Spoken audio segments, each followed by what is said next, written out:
Okay, welcome back from the break. Miss Bruning, would you take the roll for us again? Sure will. Ms. Tugade, present. Present. Thank you. Ms. Sunkeys. Present. Thank you, Ms. Brewer. Present. Thank you. Mr. Dodge now. Present. Thank you, Mr. Manayan. Present. Thank you. Quorum reestablished. Thank you. I see we still have our OPS colleagues on the line. Oh, thank you so much for staying on. Really appreciate your time again. And I believe we are ready to continue. We paused on agenda item 10, license certificate reciprocity with the NVRA CVR. We can continue with board discussion. Do I see any hands raised? Yes, Mr. Dodgenham. Madam Chair, I'd like to propose a motion. I move to direct staff to develop regulatory language to implement license reciprocity with the skills portion of the CVR, requiring CVR holders to only take the 2 California written tests, specifically professional practices and English test, to qualify for licensure. Thank you, Mr. Dodgenham. Do I see a second for that motion? Coming from second it. Ms. Brewer. Oh, actually, Mr. Manayan, thank you. Great. No further discussion on the motion. And seeing no public comment in the room, can we take public comment on WebEx? Certainly. If anyone would like to make a comment on the motion, you may look for the hand icon and click that to raise your hand. And we have just reopened you can use the question mark icon, type the word comment into the text box and click send. Each speaker will have 3 minutes with a 30-second warning. And again, we ask people to speak only once on any given agenda topic. First, we will hear from, let's see, Patrick, NVRA president. And Patrick, I've sent you a request to unmute your microphone. Great. Hey, thank you. Yeah, I appreciate a lot of the comments. There were just a few other things I just wanted to say, and I wrote them down. Let me get back to my screen here. Okay, so earlier I did say our written test is more general, and I know that's not the topic of discussion anymore, but I did want to, perhaps, alleviate some of the concern. When I said general, our written test is, more of a national design, and so it focuses on medical term, legal term, grammar, punctuation, transcript production, and ethics. So, it's comprised of a lot of different elements. So, and like I said earlier, no problem with our members having to take the written tests that are in California. I think that is a good idea. The other thing that we do with the MVRA is even if there was reciprocity with our association, our members are required to collect 20 CEs per each 2-year cycle. So grammar, punctuation, those are staples of a continued effort that our reporters have to maintain their certification with MVRA. Thank you for your time. Thank you. And our next request for comment comes from Janine Morphus. Janine, I'm going to send you a request to unmute and you'll have 3 minutes.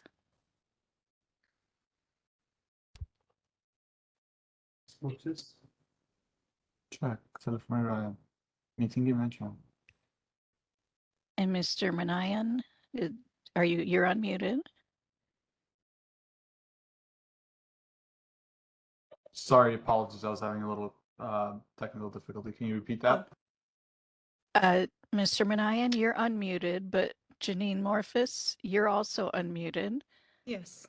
Okay, just go a ahead. quick question about the CAT software requirement for the CVR skills portion, since that was discussed. How would that be handled?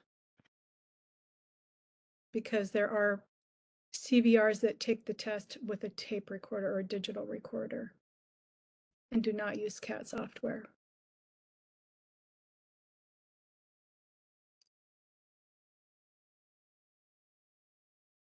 And is that your only comment? Yes. All right. Thank you very much. And our next comment is from Stacy Gaskill. Stacy, I'm going to send you a request to unmute.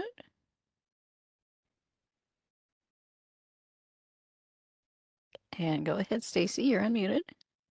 Thank you. I actually had the same comment regarding the CAT software component of it. I'm very concerned about that. It sounds like the motion does not take that into consideration, and I'm just very concerned about that. So I that's it. Thank you very much. Thank you. And our last request for comment is from Priscilla. And Priscilla, I'll send you a request to unmute and you'll have 3 minutes. Okay. Yes. Hi, this is Priscilla Galtney again. Hey, please cut me off. I think you said something about not repeating on the same topic. My notes real quick. California has California specific codes that are crucial to know as a working reporter. Every state is different, and all applicants should be familiar with California practices if they want to be a successful CSR. As far as English, I would defer to the CRB. The CRB sees applicant transcripts of the CSR. If there are many applicants that aren't ready to enter the working world due to lack of knowledge of the English language / grammar rules. If you approve this and you know that many students may enter the working world not being able to produce an efficient transcript, then that would be on the CRB. And it's, of course, your job to protect the consumer. Just know that I do hear that brand new CSRs, some will express that they just don't feel ready upon being licensed. And the last one is, one other factor is with the voice writing programs and shorter machine theories out there, students may be finishing faster and won't have as much experience producing transcripts in school, which also means they won't be given feedback as far as from instructors. So those topics, I think, are important in your decision. Thank you. Thank you for your comments. And our next request for comment is from Veronica Gerstner. Veronica, I'm going to send you a request to unmute and you'll have 3 minutes. Hi, thank you. I just wanted to address the no software thing. Being an active working CVR, I did actually take the test twice. I think there's a little confusion. In my experience, it just seems that a lot of students will take the CVR without software because their school did not provide it to them. Once they are certified, they then retain software and use that going forward. I'm not aware of any students who get certified and don't use software professionally. It's just because they went to a school. Again, this is a national certification. So not every school nationally requires CAT software for school purposes. And if they're going to one of those schools that doesn't provide software and they're unable to get it on their own, once they pass that certification, then they obtain software or use that software going forward. So again, I think there's just a little bit of confusion. The the students don't use software just for testing purposes and then use it when they're working. Thank you. All right, thank you for your comment. And it looks like that is the full extent of the comments. Shall I close the public comment feature? Yes, thank you, moderator. You're welcome. I'll turn to Ms. Fenner to clarify on some of the questions and comments regarding software. I think that the last public comment really cleared it up. There is really no way of producing a transcript without a typewriter, and no one is going to take the time to do that. They'll do exactly as I said as soon as if they haven't already gotten the software and the training, as soon as they pass, so they know they will be successful. That is their only path to creating transcripts. So I don't see that as a concern. Thank you, Ms. Fenner. Any discussion from the board? We do have a We do have motion. Motion. Oh, as Ms. Sunkis, is your comment relevant to the motion that's on the table? Yes. Can you hear Okay, thank you. me? My, oh, Yes. he just walked, they just walked away. It has to do with the motion and it has to do with the requiring the English. And I would just make the comment. So I chaired the task force. I co-chaired actually the task force back in 2020 that addressed reciprocity with the RPR. And at that time, the biggest issue for the subject matter experts that took part in that linkage study, from my recollection, was that they wouldn't agree to didn't think reciprocity was appropriate with the RPR because the test was so different. Because we require a 4-voice test. We have a 4-voice test, but the RPR, as most of us know, is the 180, 200, 225, 3 5-minute takes.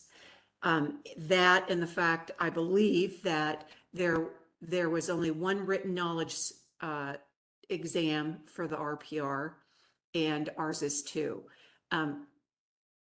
You know, things have changed. We've changed our formatting, or we're in the process of changing our formatting as well. Again, when I was co-chairing that task force and we met extensively, I can't tell you the number of times I reminded the participants that we were testing for entry-level skill. I would question, to me, the difference between one written knowledge test that covers all the areas. I think Patrick from MBRA described it as general. It tests for English, it tests for medical, it tests for legal.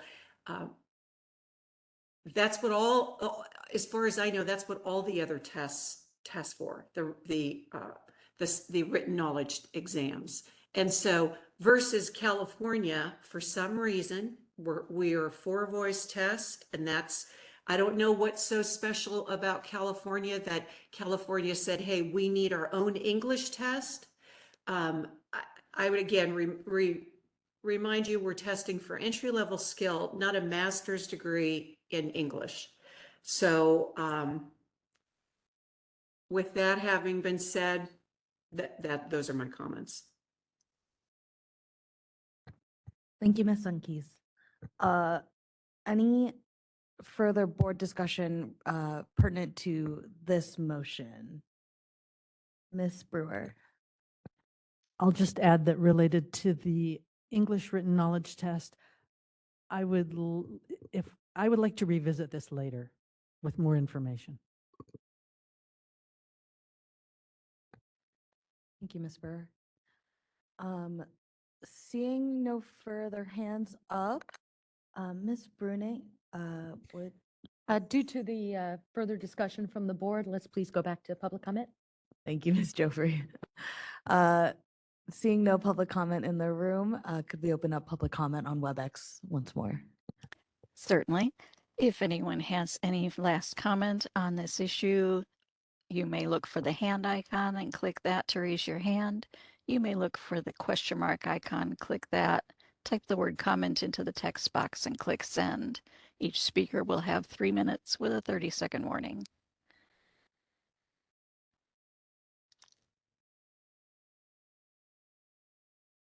And we do have a hand raised from WebEx user Linda Lawson. Linda, I'm going to send you a request to unmute and you'll have 3 minutes.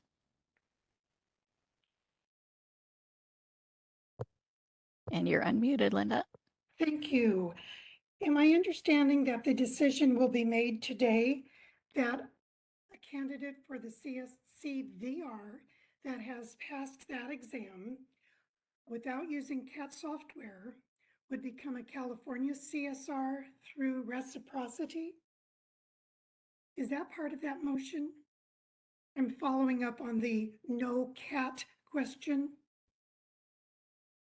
I guess that's just a comment I'm making. That would be surprising to me. I think the cat is extremely important. Also, it looks like we're pretty much watering down the California CSR, which is probably okay since all the other states do allow the RPR or the CVR, but we no longer have 4-voice required. We're dropping the percentage of accuracy from 97.5% to 95%, and now considering no cat, which just seems like making it too easy to become a court reporter when you need those skills. That's the end of my comment. Thank you. And Madam Chair, we do have a repeat request from Patrick, NVRA President. Would you like to accept that comment? We'll accept that comment. Thank you. Thank you. Patrick, I'm sending you a request to unmute your microphone. And you're Hey there, unmuted. thank you. And I realized earlier I did not address the issue regarding CAT software.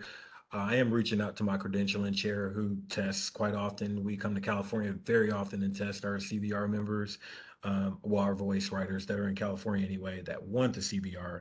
I believe that's a very small percentage.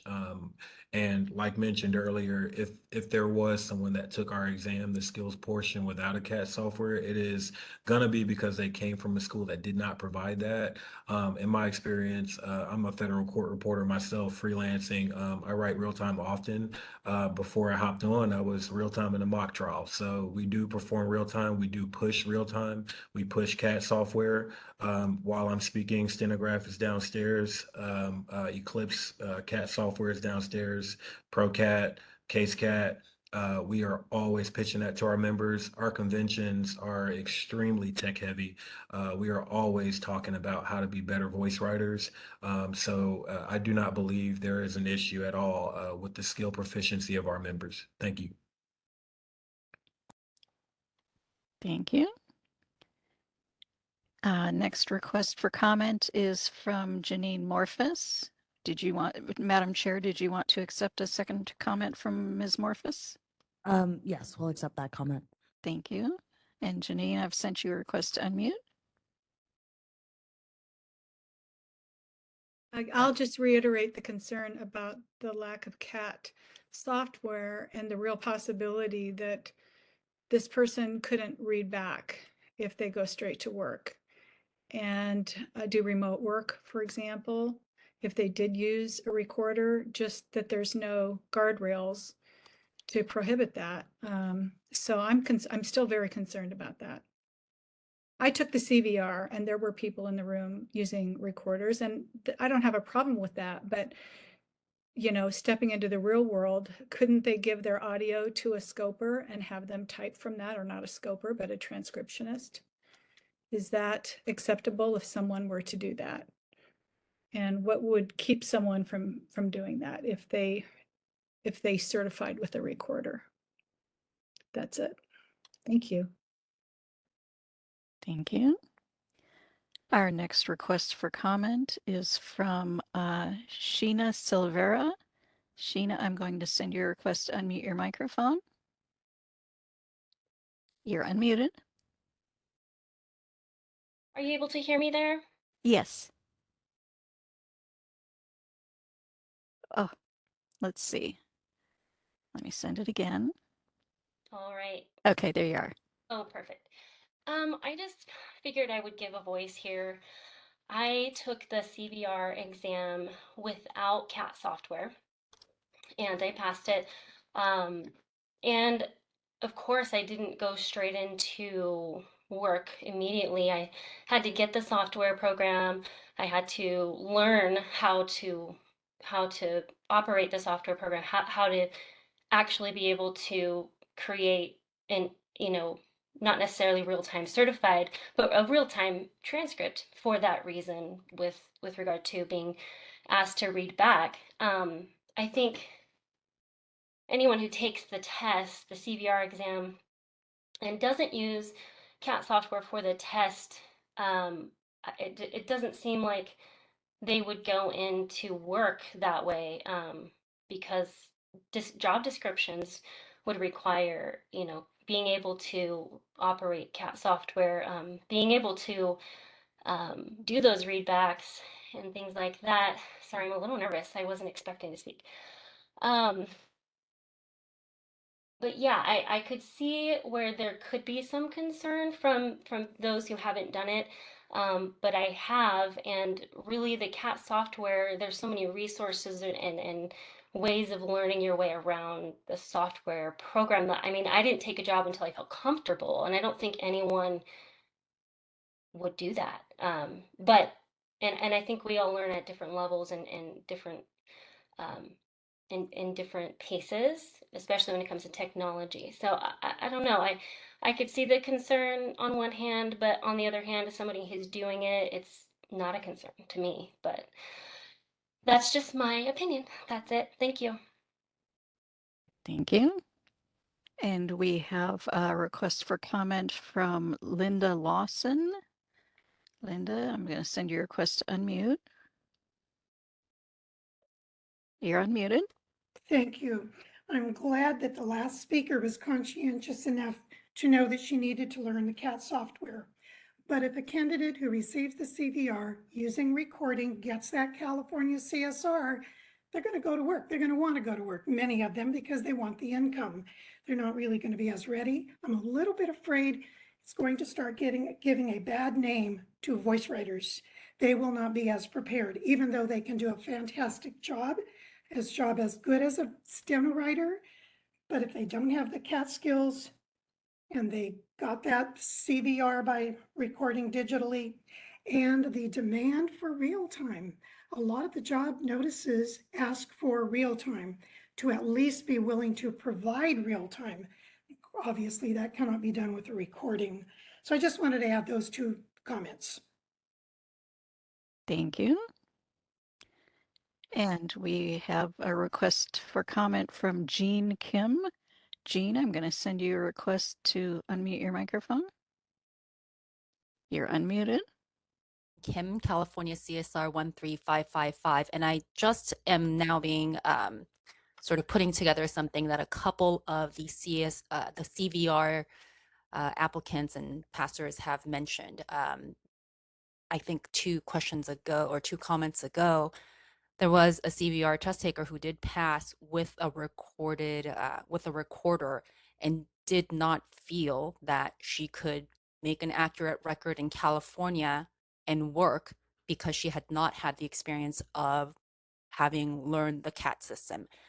And I was reminded by a comment by Ms. Sunkeys earlier, where the comment was, this is an entry-level exam to an entry-level set of standards. But it seems to me that for a court reporter who needs to prepare a transcript in a legal proceeding setting, to have passed this test and to not know that, to not have learned how to manipulate the CAT software doesn't seem like an applicant who is of entry level. Thank you. Thank you. And at this point, I do not see any other comments. Shall I close the public comment feature? Thank you. Yes. So we have a motion on the table. Seeing no hands raised from the board, Ms. Bruning, could you take a vote, please? Thank you. Ms. Brewer. Aye. Thank you, Mr. Dodge Nam. Aye. Thank you, Mr. Manayan. Aye. Thank you, Ms. Sunkeys. Aye. Thank you, Ms. Gade. Aye. Motion carries. Thank you.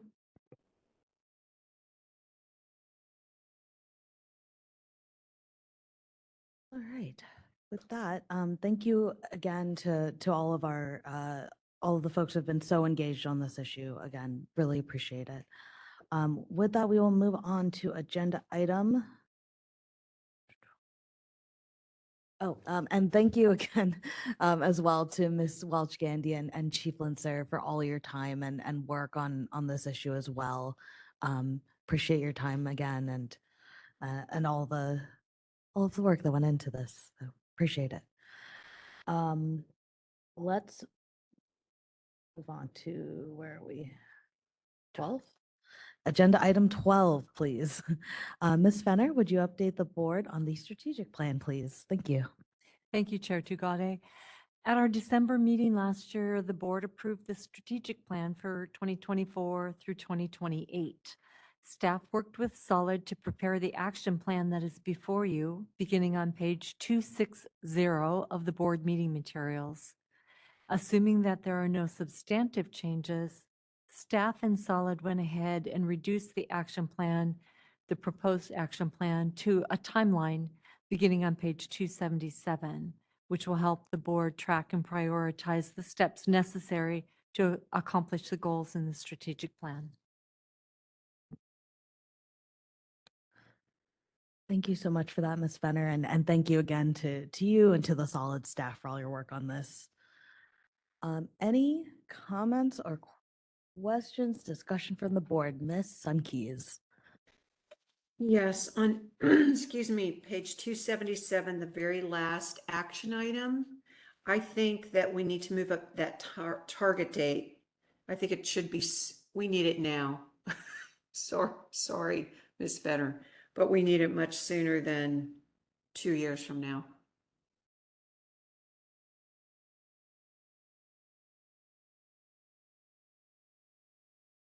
Ms. Sunkeys, could you suggest a date perhaps? Other than yesterday? Yes, right. How about if we, at a minimum, move it up to July of 25, but and I know that things move slowly at government pace, but so I would be happy with at least July of 25. Would like it if it were sooner.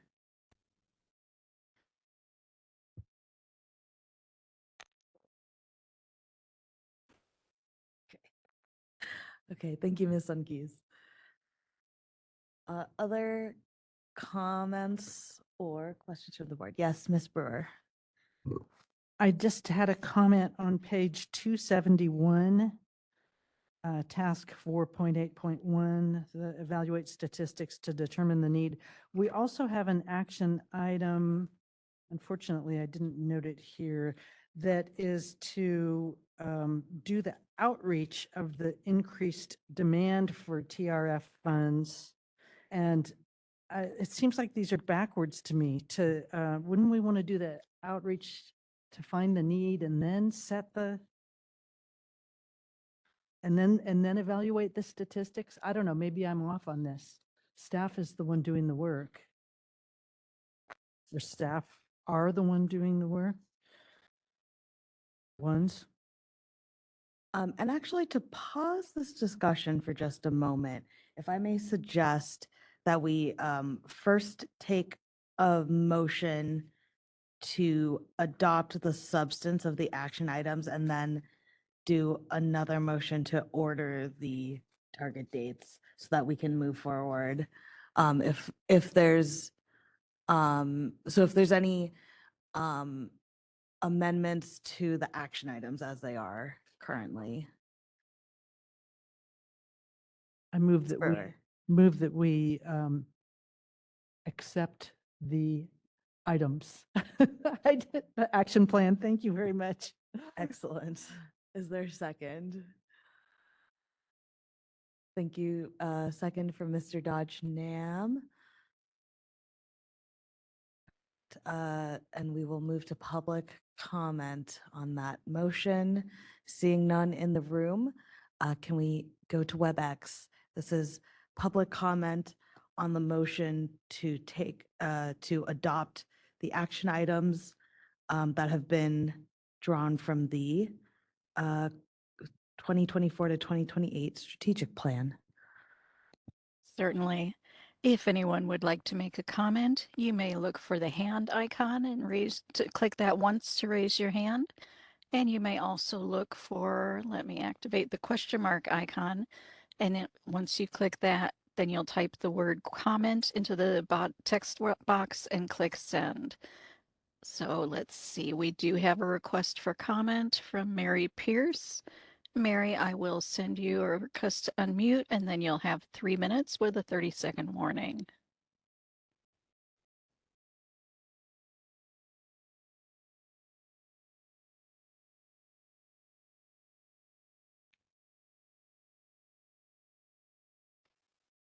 And Mary, I'll resend that request.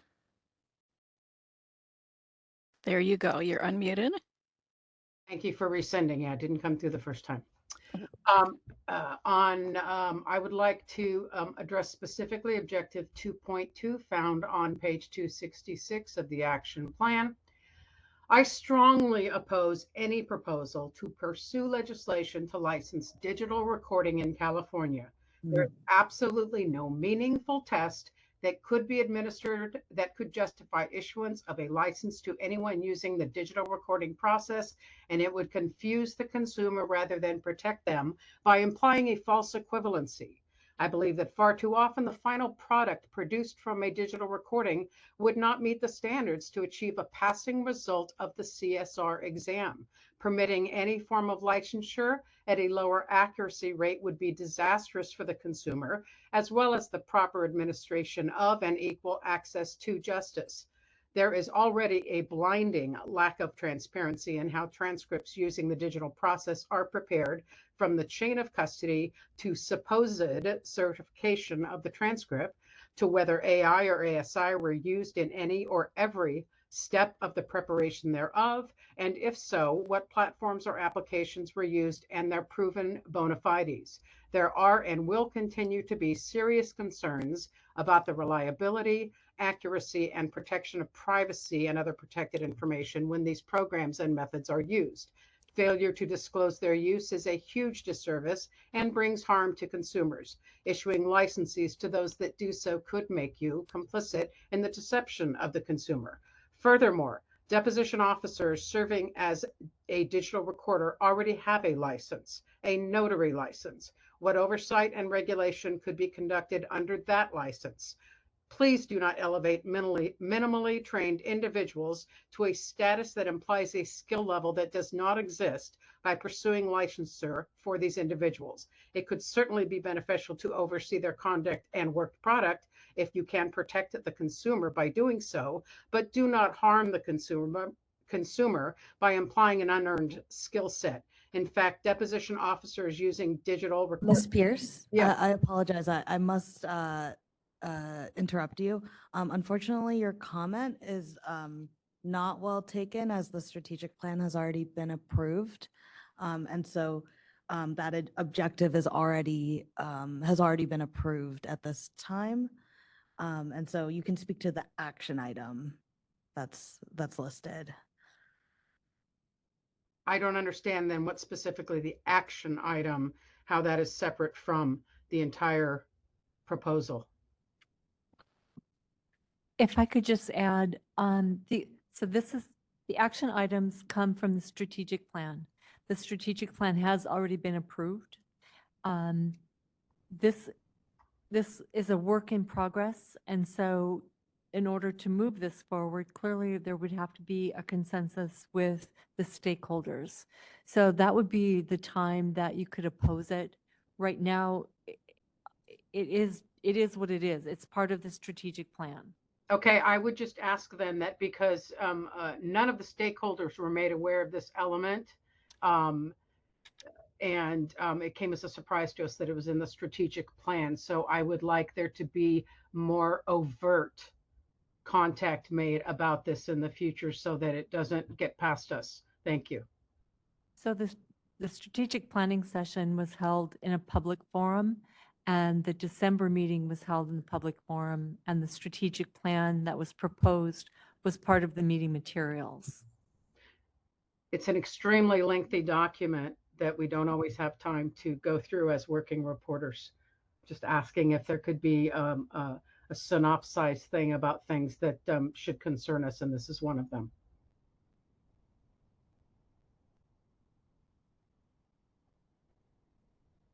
Thank you for your comments. I believe we did have another hand raised, but at this point it has gone away. Please note, if you do raise a hand and click it again, it will lower the hand. So Let's see, one more call for comments. And I do not see any further requests for comment. Shall I close the public comment feature? Yes, thank you, moderator. You're welcome. With that, we have our motion on the table to adopt the action items as currently described here. Ms. Bruning, would you take the vote, please? Thank you, Ms. Brewer. Aye. Thank you, Mr. Dodgenham. Aye. Thank you, Mr. Manayan. Aye. Thank you, Ms. Sunkis. Aye. Thank you, Ms. Tagate. Aye. Thank you. Motion carries. Thank you, Ms. Bruning. With that, I will now turn to our board members to discuss the relative target dates and prioritization of these action items. And so I know we have a suggestion from Ms. Sunkeys already for informing the public about voice writers. That last action item on page 277 to move it up by a year to July 2025. And I believe we had left off with Ms. Brewer last. Thank you.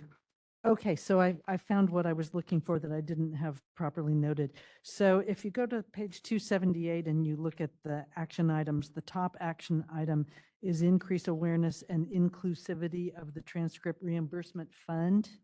And the target date is April 2027. And then if you drop down 1, 2, 3, 4 more items, we have explore the need to increase TRF funding to support program needs and the board's DEI initiative. And that has a target date of June 2025. And my question is, shouldn't we try to increase awareness and inclusivity if possible before we evaluate or try to get an increase in funding? I just didn't know if that was the cart before the horse. That was my question.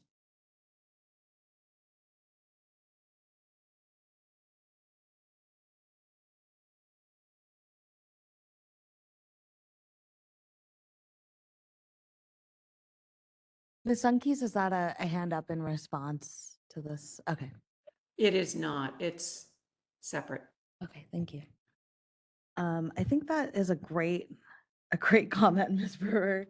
I will say I could see that discussion going either way, that because of the nature of the funding of the TRF, we might want to explore how to get a more stable funding source prior to increasing awareness, given the volatility of the stream of funding and I think and just the unclear future of it, maybe not now, but in general. But I think point well taken in either direction. Could see that.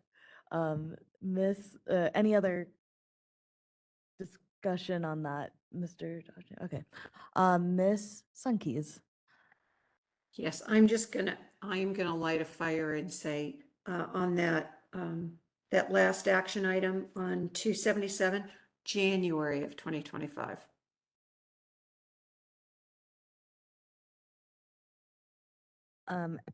And just to add for this discussion, we don't need a motion to set this the list of the target dates, but we do need a consensus from our board.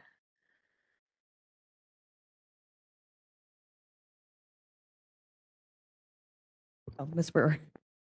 And just to follow on to Ms. Sunkeys, I do think that it's correct that getting that item done, informing the public about voice writers to create awareness is very important, and I would support moving that up. And then back to the item that I mentioned, perhaps, Chair, to your point, the item for June 2025, explore the need to increase TRF funding to support program needs. Maybe that needs to be done and then reevaluated after we increase awareness and inclusivity. So maybe have that explore the need to increase be a two-step, now and then after we do outreach. maybe again. Yeah, thank you for that. Mr. Dodgenham? Thank you, Madam Chair. A few comments. One is I support Ms. Board Member Tunke's recommendation that we prioritize the voice reporter awareness gathering. And I would ask the staff if they think they can handle that, if we should, if the plate is full, we could consider moving something else down the line. Before I propose that, want to see how staff feels about capacity. Second, I just have a comment. Going forward, might be helpful. I think I see on page 277, the action items are listed in order of the objectives on the previous pages. Maybe just as a practical matter going forward, if we could put it in chronological order, it helps us to check our boxes and see how we're doing. And then I'd like to make a comment on the overall timing for objective 2.2 on page 266 to address Ms. Pierce's public comments, which I thought sounded just on timing. And these are not about the merits of the objective, but rather on the timing. And I'd just like to point out for Ms. Pierce that the timing is that 3 years from now, this board and staff would start to meet with associations and trade unions. I think that's a very important notice. As this technology is ever changing, we can either put our heads in the sand, or we could be aware of and keep track of how technology is changing and how that affects our services to California consumers. And I think this is a good timing to see where that goes and not taking action before that. And I'd also like to note, and I agree that the first step is meeting with associations and unions before going any draft or legislation. So, thank you. Thank you, Mr. Dodgenham. Other comments or discussion from the board? Seeing none, it sounds like the only item we have then for consensus, I believe for the item regarding the TRF, those are operational items that can probably be worked through between staff and Solid. Is that correct, Ms. Hunter? Oh, I was just going to remind the board that this is a working document. It's living. It's going to be changing, ever changing. So this document will be in front of you at every board meeting. And that would be your time. 3 months from now, 4 months from now, 6 months from now, the priorities might change. So this is just your direction to staff. You want staff time to start here and go into the other objectives. So it's not set in stone. It's not like we're never going to change it again. So I don't want the board to get really caught up in, oh no, if we do this now, something else is not going to happen. We're going to work on everything we can, but we just want to know from you, is there something that should come to the top of the list? And we clearly heard from Board Member Sunkees on that one. I heard no opposition, so I changed that date. But yeah, it will all be coming back and it will be continuing to evolve. great. Thank you, Ms. Fenner. Appreciate that clarification and concur with Ms. Sunkees on the prioritization of voice writing. With that, let's go to public comment. Seeing none in the room, can we go to WebEx? Certainly. If anyone would like to make a comment on this issue, you may look for the hand icon and click that once to raise your hand. And if you would like, you may look for the question mark icon, click that, type the word comment into the text box and click send. Our call-in users may press *3 to raise their hand. Each speaker will have 3 minutes with a 30-second warning. We do have a request for comment from Shauna Gray. And Shauna, I'm going to send you a request to unmute your microphone. Thank you. You got it. Thank you. I just wanted to come on and agree with the fact that we do need the voice writer awareness program to start as soon as possible. We are hiring them and having them sit out with us in court and whatnot. And we have attorneys that are staring and sometimes, in my opinion, making inappropriate comments like, oh, so it's like Siri, right? Things like just very uninformed kind of commentary on them. And I think if we have an awareness campaign directed to CalBAR and, you know, justice partners and whatnot, that we can get everybody kind of on the same page that these people are, you know, they're licensed and ready to go. And so it's not a surprise. And then as well as the deposition world. And I echo Mary Pierce's strong concern about in any way licensing digital reporters. I do see the action item on here about letting the public know about the difference between digital recorders and CSRs. I think that's important, so consumers are informed, but licensing them is completely different. Thank you. Thank you for your comment. At this point, I do not see any further requests for comment. Shall I close that feature? Yes, thank you, moderator. You're welcome. And with that, we will move to agenda item 13, election of officers. Let's start with the position of chair. Is there anyone wishing to make a nomination?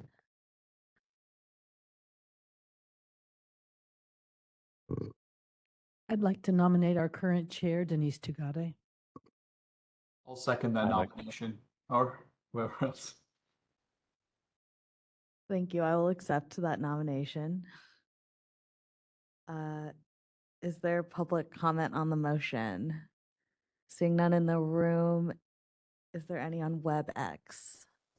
If anyone would like to make a comment on the motion, you may look for the hand icon and click that once to raise your hand.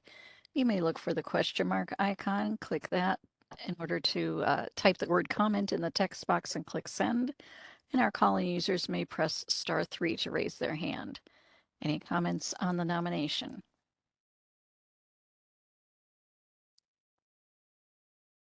I see no requests for comment. Shall I close the public comment feature? Yes, thank you. You're welcome. Do we have any board members wishing to make a comment?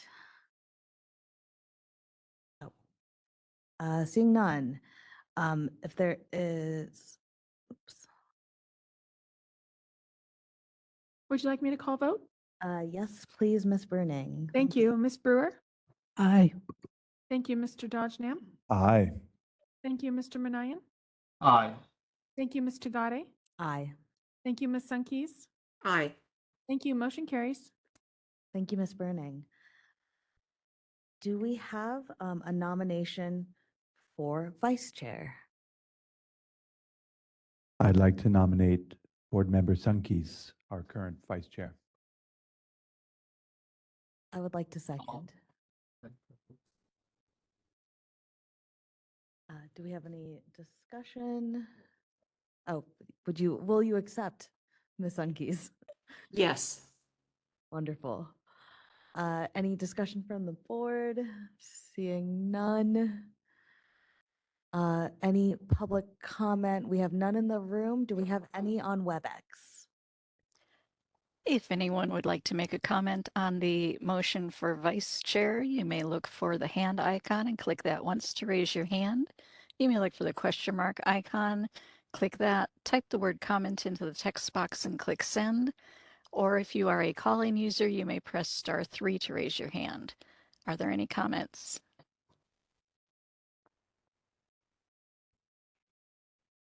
I do not see any requests for comment. Shall I close that public comment feature? Yes, thank you. You're welcome. And with that, Ms. Bruning, would you take a vote? Thank you, Ms. Brewer. Aye. Mr. Dodgenham. Aye. Mr. Manayan. Aye. Ms. Tagade. Aye. Ms. Sunkeys. Aye. Thank you all. Motion carries. Thank you, Ms. Bruning. I'm looking forward to another term serving as your chair alongside Ms. Sunkeys. So appreciate you all. With that, let's move to agenda item 14, future meeting dates. Per our usual custom, staff will poll board members offline about their Ooh, availability for dates. Are there any public comments on this topic? Can we go to WebEx, seeing as there are none in the room? Certainly. If anyone has any comment about the future meeting dates, you may look for the hand icon and click that to raise your hand. You may look for the question mark icon, click that, type the word comment in the text box and click send. And our call-in users may press *3 to raise their hand. Are there any comments on the meeting dates? I do not see any requests for comment. Shall I close that feature? Yes, thank you so much, moderator. You're welcome. Seeing no further business, yes, Ms. Bruning. Before you adjourn, please, Madam Chair, I'd like to acknowledge and thank our moderator, our television specialists, and CRB staff for working so hard to, make this presentation via WebEx and in person go so smoothly. Yes, I would second that wholeheartedly, Ms. Bruning. And thank you again as well to our outstanding CRB staff, as always, for making us look good. With that, we have no further business and this meeting is adjourned. Thank you, everyone.